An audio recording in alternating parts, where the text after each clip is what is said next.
ఏనా 1 ఇయర్ 2 ఏళ్ళు 3 ఏళ్ళు 4 ఏళ్ళు అక్కడ ఏం లేదు కదా. ఏమయ్యా అడు ఉండు అంటే ఏం మాట్లాడు. నేను మేనేజ్కి వెళ్ళి నేను ఇక్కడ ఉండదలుచుకోలేదు అనుకున్నా.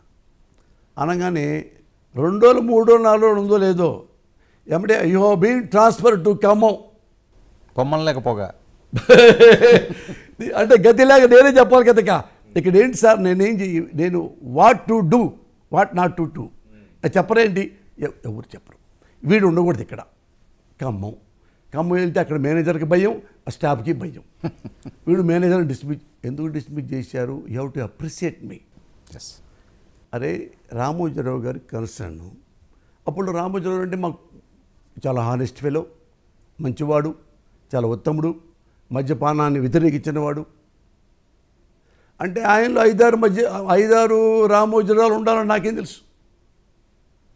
నాకు అంత నాలెడ్జ్ లేదు. వీడు మంచోడంటే మంచోడే, వీడు ఎదవంటే ఎదవే అట్ట అనుకునేవాడిని తప్ప వీళ్ళలో వెనకొకడు ఉన్నాడు, ముందు ఒకడు ఉన్నాడు, నైట్ టైం ఒకటి ఉంటాడు, డోర్ వెనక ఒకటి ఉంటాడు అని మనకు తెలియదు. ఆ నుంచి వెళ్ళిన తర్వాత ఇక నాకు ఉండబుద్ధి గల 2వ రోజే వెళ్ళిపోయి మా ఊరు లెటర్ రాసి నేను సిగ్గుపడుతున్నానండి మార్గదర్శిలో పనిచేసేందుకు. చాలా సిగ్గుపడుతున్నా. ఎందుకంటే మార్గదర్శి అంటే నేషనల్ వైడ్ ఫేమస్ మార్గదర్శి అని. దగ్గరికి వస్తే ఇంత దుర్మార్గమా, ఇన్ని లంచాలా, ఇన్ని పైరవీలా. అంటే మేనేజర్ దలుచుకుంటే నీకు ఇష్టమైన వాడికి చిట్టి ఇవ్వచ్చా, నీకు ఇష్టం లేకపోతే ఎవరు అవసరమైతే వాడికి ఇవ్వకుండా చేయవచ్చా. ఇవన్నీ నా కళ్ళ ముందు చూశాను, షాక్ అయిపోయా. అందుకే వాడిని అరెస్ట్ బట్ ఎమ్మటే డిస్మిస్ చేయించాను. అంతటి దొరుకున్నారా. నేను కంప్లీట్ బయటికి వెళ్ళిన తర్వాత వాడికి మళ్ళా ఉద్యోగం ఇచ్చారు. అటు చూడు వర్మ, ఆ మజాక్ చూడు. మరి ఎంత హానెస్ట్ రామోజీరావు. సరే ముందు రామోజీరావు తెలియదు, వాడు డిస్మిస్ అని తెలుసుగా. వాడు మళ్ళీ ఎందుకు వచ్చాడు తెలుసుకున్న బ్రాంచ్కి, మళ్ళీ ఎందుకు ఇచ్చారు అంటే వీడు మొత్తం బయట పెడతాడేమో. అందరు తింటున్నారుగా సార్, నేను తింటేనే వచ్చిందా సార్, ఆడు పోసానుగా లేడుగా సార్. ఇంతకంటే రిజల్ట్స్ ఏం లేవు. అప్పుడు ఈ లెటర్ రాసి సిగ్గుపడుతున్నాను. ఆయన అక్కడి నుంచి ఎటు వెళ్ళాలి ఆలోచించుకున్నా. తిరుపతి వెళ్దాం అనుకున్నా. గుంటూరు వెళ్ళి ఆర్టీసీ బస్సు ఎక్కా. తిరుపతి ఎందుకు? వెంకటేశ్వర స్వామి దగ్గరికి ముందు ఆడికి వెళ్దామని. ఒక ఎయిమ్ లేదు బా, ఒక ఎయిమ్ అనేది లేదు. బ్లాంక్. ఊళ్ళో ఉండలేను, గొడవలు ఇవన్నీ అవుతాయి అవుతాయి అనేది. ఇది ఏదో ఒకసారి మా బంధువు మీద ఇంకో బంధువు కొడతా ఉంటే గొడవలు తీసుకొని తల మీద కొట్టాడు. ఇక్కడి నుంచి మొత్తం చీలు ఎన్నెన్నో కుట్లు పడ్డాయి. నన్ను తీసుకెళ్ళి మా నాన్నట ఒక వాటేసుకొని తాళం పెట్టేసినాను. మళ్ళీ ఆడ దాచిపెట్టి కేసులు గట్ట ఏమైనా ఉన్నాయండి ఆ రోజుల్లో? లేవు. మరి పోలీస్ స్టేషన్లో లేదు మా ఊళ్ళో అప్పట్లో. అప్పట్లో అట్లా నేను చిన్నోడే కదా. అయితే ఎన్ని డిస్టర్బెన్స్ అవి ఇవి ఎందుకు, నాకే ఇదైపోయి తిరుపతి వెళ్దాం అన్నట్టుగా. తిరుపతి వెళ్ళిన తర్వాత ఏం చేద్దాము అనుకున్నట్టు ఆడ నుంచి వెళ్తే సూళ్ళూరుపేట నాయుడుపేట అక్కడ ఆగింది ఆర్టీసీ బస్సు. అక్కడ పొద్దున్నే అయితే ఇక్కడ టీలు తాగి ఆడ నుంచి మళ్ళీ అటు వెళ్ళాను. నేను కూడా కింద దిగి టీ తాగి కూర్చొని, చిన్న బ్యాగే కాబట్టి కూర్చొని ఆలోచిస్తుంటే అక్కడ ఆర్టీసీ సిటీ బస్ వచ్చింది. సిటీ బస్ ఎక్కడికి? మద్రాస్కి. అక్కడ నుంచి అక్కడికి 5 రూపాయలు. అరే ఇప్పుడు మనం తిరుపతి వెళ్తున్నాం, ఇక్కడ సిటీ ఇది మద్రాసు వెళ్తుందంట. అసలు మద్రాసు వెళ్తే పోలా. ఆ బస్ ఎక్కకుండా ఆ బ్యాగ్ తీసుకొని సిటీ బస్ ఎక్కా. భాషకి తమిళ గిమిలే రాదు కదా. కొద్దిగా ఇంగ్లీషు, కొంచెం హిందీ, తెలుగు ఉంది. అటు వెళ్ళా మద్రాసు. ఆ మద్రాసు వెళ్ళి చదువుకుందాము ఎక్కడన్నా ఒక జేరి అని వెళ్తే వెంటనే నాకు 2వ రోజే పర్చూర్ బ్రదర్స్ దగ్గరికి వెళ్ళి వెంబడి జాయిన్ చేసుకున్నారు. ఎందుకంటే ఏంటంటే ముందు మీకు అలవాటు ఉంది ఎప్పుడైనా రాసిన కథలు రాయడం కానీ? అట్లేదు. కవిత్వం నాకు రాసేవాడిని, రాయగలను. అంటే ప్రేమలేఖలు అవినా చిన్నప్పుడు? ప్రేమలేఖలు ఎవరికైనా ఉంటాయి కదబ్బా. అంటే కవిత్వం అంటే ఎక్కువగా ఆ రోజుల్లో అవేగా? కాదు, ప్రేమలేఖలు ఉంటాయి, ప్రేమ లేఖలు ఏముంటాయి? ప్రేమ లేఖల కవిత ఉండదు. ఏముంటుంది? నేను ప్రేమించా, ఎప్పటి నుంచో ప్రేమించా, ఆ గొంతులో చూసా, ఈ సందులో చూసా, ఆ రోజు భలే బట్టలు వేసుకున్నావు, ఆ రోజు మీ మీ మీ భలే ఉంది మీ ఓణి, మంచి కలర్, ఇట్లాంటి పిచ్చి రత్వం తప్ప సమాజంలో మనం ఎలా ఉండాలి అంటే ఓకే, ఆ విప్లవ భావాలు ఉన్నాయి అప్పటికే మీకు. సమాజంలో ఎలా ఉండాలి, ఏ రకంగా అప్పుడు లేవు. మ్మ్. నేను అలా యాటిట్యూడ్గా ఉండేవాడిని. ఎవరినో చూసి ఇన్స్పిరేషనో కాదు, మా అమ్మే నాకు ఇన్స్పిరేషన్ మా నాన్నకంటే. మా అమ్మ సిన్సియర్, వెరీ సిన్సియర్. మా అమ్మలాగా ఉండాలి నేను, అంతే లెక్క తప్ప ఇంకా నీతుల గురించి అడుగు గురించి మనకేం తెలియని మ్యాటర్. అప్పుడు మద్రాసు వెళ్ళిన తర్వాత ఎంత పర్చూర్ బేజెస్ దగ్గరికి వెళ్ళా. ఎవరు వెళ్ళమంటే బ్రహ్మాజీ చెప్పాడు. రూమ్లో వెళ్ళా. రూము ఎంత అనుకున్నారు? నెలకి 200 రూపాయలు. ఒక 100 నాది, ఇంకొక 100 ఇంకొక రాఘవాని ఒక వెతంది. మ్మ్. అక్కడ రెండో రోజే బ్రహ్మాజీ ఎవరు ఎందుకు వచ్చారు మీరంటే, ఎందుకు తెలియట్లేదంటే చదువుకుందాం అనుకుంటున్నాను అంటే, పరచువాళ్ళ దగ్గర పని చేయండి, కొద్దిగా డబ్బులు వస్తే ప్యాకప్ అంటే. అప్పుడు పరచువాళ్ళ దగ్గరికి వెళ్తే నేను ఎంఏ తెలుగుని చూసి ఆయన ఇంప్రెస్ అయ్యి రెండో రోజే నన్ను పెట్టుకున్నారు. నెలకు 1500. మ్మ్. అప్పుడు ఏమంటే అడిగి మద్రాసు యూనివర్సిటీలో అప్లై చేస్తే ఎంఫిల్ వచ్చింది సీటు. ఇలా పంచాయతీ ఎంఫిల్ ఫస్ట్ క్లాస్లో బెస్ అయ్యా. సో ఆ చదువు మీద అయితే ధ్యాస పోలేదు. చిన్నప్పటి నుంచి ఎన్ని అల్లర్లు చేసినా, ఎన్ని గొడవల్లో ఉన్నా చదువు విషయంలో ఆ సీరియస్నెస్ ఉంది. ఎప్పుడు చెప్పలా, ఎప్పుడు వస్తుండేవాడిని. అందరూ 1 year చదివితే నేను 1 month చదివేవాడిని. డే అండ్ నైట్ చదువుతా. పొద్దున్నే కూర్చున్నానంటే 7ంటికి అన్నానికి అరగంట, టిఫిన్కి అరగంట, టీకి పావు గంట, అట్లా 2 గంటలు 23 గంటలా చదువుతా. చదివినన్నీ నాకు బైహైట్ అవుతాయి అమ్మటే, ఏకసత్తాగ్రహిలాగా. ఒకటి చదివానంటే అది బయటకు పోదిక, ఎగ్జామ్ రాసేదాకా రాస్తేనే బయటకు వెళ్ళొద్దు అది. మ్మ్. అదొక అదృష్టం నాకు గ్రామర్ రాదు ఇంగ్లీష్లో గ్రామర్ని ముట్టుకోకూడదు, ఆ మార్కులన్నీ పోతాయి. అప్పుడు నేనేం చేయాలి? ఇంగ్లీష్ టెక్స్ట్ బుక్ లేదండి, మొత్తం బైహార్ట్ చేసేవాడిని. బైహార్ట్ చేసి అప్పుడు ఏ క్వశ్చన్ వచ్చినా రాసేసేవాడిని. స్టోరీలు వస్తాయి కదా అన్నీ టక టక టక టక రాసుకునేవాడిని. గ్రామర్ ముట్టుకునేవాడిని కాదు, నాకు తెలియదు అసలు, దాని గురించే తెలియదు. అట్లా 45 ఆ మార్కులతో పాస్ అయ్యేవాడిని. 35 కావాల్సిన 30 అవుతాయిగా. అట్లా ఏమైనా మైండ్కి ఏ ఎక్కినా కానీ మనం చదువుకునేవాడిని. బైహార్ట్ రావాలి, అట్లా వచ్చేసాయి. అక్కడ ఎంఫిల్ ఫస్ట్ క్లాస్లో పాస్ అయ్యా. పాస్ అయిన తర్వాత మళ్ళీ డాక్టరేట్ పిహెచ్డి సీట్ ఇచ్చారు. అది 3 ఏళ్ళు చదివా.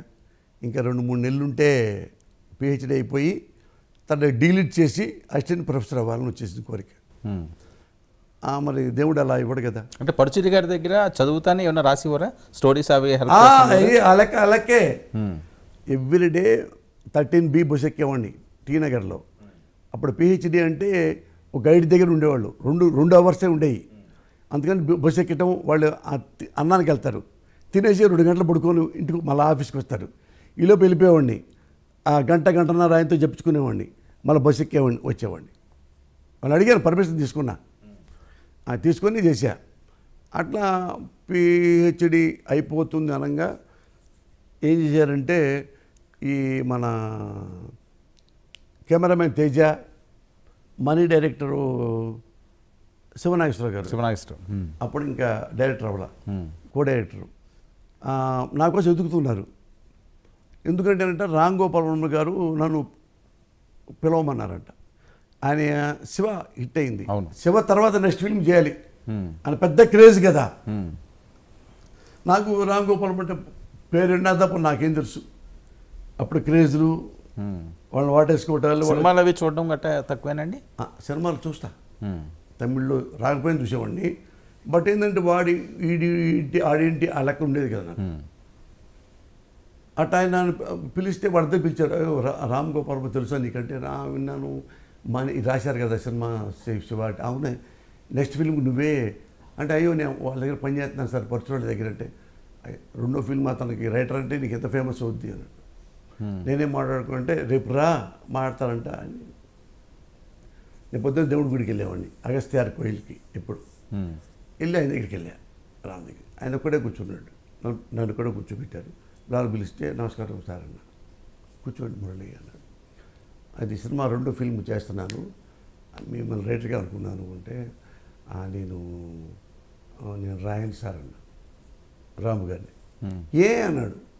అంటే నేను పరశుబాయ్ దగ్గర పనిచేస్తున్నాను సార్, నేను చదువుకుంటున్నాను PhD, I need some more experience from Parashubai, let me take some time sir, అందుకని నేను రాయను అని చెప్పడానికి వచ్చాను సార్ అన్న. ఆయన సంతోషపడ్డాడు. మురళి అని కొన్ని క్వశ్చన్లు అడిగాడు, స్టోరీ గురించి, స్క్రీన్ ప్లే అటు గురించి చెప్పే వెంబడే నాకు ఎప్పుడు వస్తూ ఉంటాయి. చెప్తే సంతోషపడి, ఎప్పుడు మీరు సినిమా చేయదలుచుకుంటే నాకు ఫోన్ చేయండి, మనం కలిపి చేద్దాం. అలాగే సార్, థ్యాంక్ యూ సార్ వచ్చి పోతే మా వెంకటేశ్వర గారు తెలిసింది. ఇది రికమెండేషన్ ఎవరు? రామానాయుడు గారు కొడుకు సురేష్ బాబు, రామ్ గోపాల్కి పరశు దగ్గర వాళ్ళ దగ్గర కుర్రవాడు ఉన్నాడు, వాడు నీతులు రాస్తాడు, బూతులు రాస్తాడు, బాగా చదువుకున్నాడు అని అట్ట చెప్తే అట్ట పిలిపించాడు. రామానాయుడు గారికి నేను ఇష్టం బాగా, అసిస్టెంట్గా ఉన్నప్పుడు కూడా సురేష్ బాబుకి అట్లా అయింది. అయితే మళ్ళీ ఇదే ఆఫీస్కి సార్ ఈ అబ్బాయి పోసాని కృష్ణమురళి అని, పరశువాళ్ళు, చదువుకున్నాడు సార్ పిహెచ్డి. అవునా, నాతో కసేపు మాట్లాడాడు. అయిన తర్వాత ఆయన మోహన్ గాంధీ గారు, ఏమయ్యా నిన్ను ఎందుకు తీసుకొచ్చాను తెలిసేటికి, డైలాగ్ ఇటు రాసేసావు, అయిపోయింది, నువ్వు గుడివాడ వెళ్ళు, శోభన వాటలో ఇచ్చాడు, ఆ వాటలో ఉండు, 2 రోజులు అక్కడే ఉండి నేను 3వ రోజు నేను పిలుస్తాను ఆ రూమ్కి, నువ్వు నాకు కథ చెప్పాలన్నాడు. నాకేం తెలియదు అసలు, అయ్యో కథ నాకేం తెలుసు సార్, ఎందుకు రైటర్ అవ్వా అన్నాడు. లేదు సార్, నేను డాక్టరేట్ చదువుకోవాలి, తర్వాత డిలీట్ చేసుకోవాలి. ఎన్నాళ్ళు పనిచేసావు ఇక్కడ వీళ్ళ దగ్గర, సార్ నీకేమొచ్చిందో చెప్పు, నీకేమొచ్చో అది చెప్పు సరదాగా. కొన్నాళ్ళు పనిచేస్తున్నావు కదా, బాగా మంది డైలాగులను బాగా రాస్తున్నావు కదా, అందరు కర్తవ్యం రాసావు, అన్ని రాసావు అని మొత్తం. సరే సరే పెద్దానికి కదా అని వచ్చి ఆయన వెళ్ళిపోయిన షూటింగ్ మొత్తం తిరిగేవాడిని, గిడివాడ మొత్తం సినిమాల్లో అటు తిరిగి వచ్చి అడగపోతే తినేసి కాము కూర్చోండి తెలియనట్టు కూర్చుంటే, ఏమయ్యా 3వ రోజు వచ్చింది, ఏం చెప్తావు చెప్పు. ఏదో అనుకున్నాను, ఒక పావు గంట సదా ఎదుగుతే అయిపోయింది, 2 గంటలకే సినిమా చెప్పాలి. ఆ ఎదురు కూర్చొని 7 o'clock నైటు కూర్చొని చెప్పు అంటే ఒక పావు గంట 20 నిమిషాలు చెప్పి నవ్వా. నాకు ఇంతే సార్ వచ్చింది అన్న. ఇంతేనా, సినిమా 20 నిమిషాలు ఉంటుందా, అది అంతే సార్ నాకు వచ్చింది అన్న. సరే అని కూర్చున్నాను. అమ్మయ్య తప్పించుకున్నాడు అనుకున్నా. ఆయన ట్రంకాలు పెట్టుకున్నాడు మద్రాస్కి. సార్ కథ ఓకే అయిపోయింది సార్, ఆర్టిస్టులు రాగానే మనం బుక్ చేసుకోవటమేనండి, మన నెక్స్ట్ మార్చికి వెళ్ళిపోవచ్చు మనం సినిమాకి, కథ చాలా బాగా వచ్చిందండి. అదే సార్ పరశువాళ్ళ దగ్గర ఉంటాడే పోసాని కృష్ణమురళి కుర్రోడు, అతను రాశాడు కథ, బాగుంది సార్. నాకు నేను డమ్మును షాక్ అయిపోయా, ఏం జోక్ చేస్తున్నాడా, ఓన్లీ ఎంటీ సెల్ ఫోన్తో ఎగతాలు చేస్తున్నాడు అనుకుంటే ఫోన్లు పెట్టేసి, చూసావుగా ప్రొడ్యూసర్ గారు అబ్బాయి సాయి గారితో మాట్లాడాడు. ఏది పిఏపి సుబ్బారావు గారండి, అక్కినాశ్వరరావు గారు బియ్యం కూడా ఎల్లరికో ఇది తీసిన ఆయన. సార్ నేను ఊరికి చెప్పాను సార్, నువ్వు 20 చెప్పింది 20 నిమిషాలు బాగుంది, ఇది నువ్వు రాస్తున్నావు, నువ్వు చెయ్యి సార్. అడిగి వెళ్తున్నాను, పరశువాళ్ళు తీసేస్తారు సార్ నన్ను. ఏమయ్యా పరశువాళ్ళు తీసేస్తామంటావేంటి, నువ్వు రైటర్ని చేస్తాంటే నిన్ను అసిస్టెంట్ ఉంటానంటావేంటి, పిచ్చా నీకు, నువ్వు బాగుపడవేక, నువ్వు పైకి రావాలి లేదా. నేను ప్రొఫెసర్ అవుతాను కదా, అసిస్టెంట్ ప్రొఫెసర్, నీ 100 ప్రొఫెసర్ పోవాయా, వచ్చా 10,000 20,000 వస్తాయి నీకు, ఇక్కడ క్లిక్ అవ్వు. ఏమైనా నిజంగా మిమ్మల్ని తీసేస్తే అయినా ఇప్పుడు ఈ సినిమా ఆడకపోయినా నేను పెట్టుకుంటాను అసిస్టెంట్గా, పిఎఫ్ సుబ్బారావు దగ్గర పెడతా, ఇంకా నోరు ఎత్తడానికి లేదు. ఈలోపు వెళ్ళేలోపు నువ్వు మళ్ళీ రాసుకో, ఈలోపు రావు షూటింగ్ అన్నాడు. ఇప్పుడు నిజంగా పెద్ద ఆయన డైరెక్టర్ కదా, మోహన్ గాంధీ గారు సిన్సియర్గానే ఉంటాడు, అందుకని ఆయన దగ్గరికి వెళ్తే ఆయన పిఎఫ్ సుబ్బారావు గారు ఉన్నాడు. ఏది కథ అన్నావంట, ఏదో కొత్త కుర్రాడు అన్నావంట అన్నాడు. ఆయనకి 80 ఏళ్ళు ఇప్పుడు. ఆయన అంటే భయం నుంచి చూడడానికి.